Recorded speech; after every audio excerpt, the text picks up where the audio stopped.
parti. Qu'avez-vous fait avant d'arriver en mesure physique et que comptez-vous faire après? Avant de venir, j'ai fait un bac S avec option sciences de l'ingénieur et informatique et sciences du numérique. Et là, je pense aller en licence chimie, environnement et contrôle qualité. Donc moi, j'ai fait un bac scientifique option physique-chimie et je compte arrêter après le mesure physique pour m'insérer dans le monde du travail. Parlez-nous de la transition entre lycée et IUT. Au niveau des cours ou au niveau... Tout. Au niveau des cours, il y a quand même plus de travail, il faut plus s'organiser. Et niveau personnel, c'est vrai que ça change, on se retrouve tout seul dans une ville qu'on ne connaît pas forcément, donc ça change un peu, il faut du temps pour s'habituer. Donc au niveau des cours, il faut vraiment travailler, il faut être organisé, donc comme a dit Margot, et il faut bien travailler les cours juste après avoir fait les CM. Et au niveau du personnel, moi j'ai un appartement, donc ça m'a un peu changé. Mais voilà, je vous invite vraiment à rester sur Blois si vous êtes loin, pas faire des allers-retours.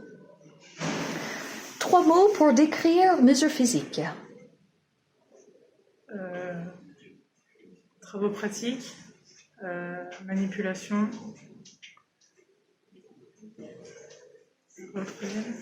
Et métrologie. Le petit plus à mesure physique Blois. Moi, je pense que déjà l'IUT elle est petit et la ville elle est petite, donc c'est taille humain quoi. Ouais, c'est bien pour commencer une petite ville, il n'y a pas forcément besoin de voiture non plus pour se déplacer dans Blois, donc ça va.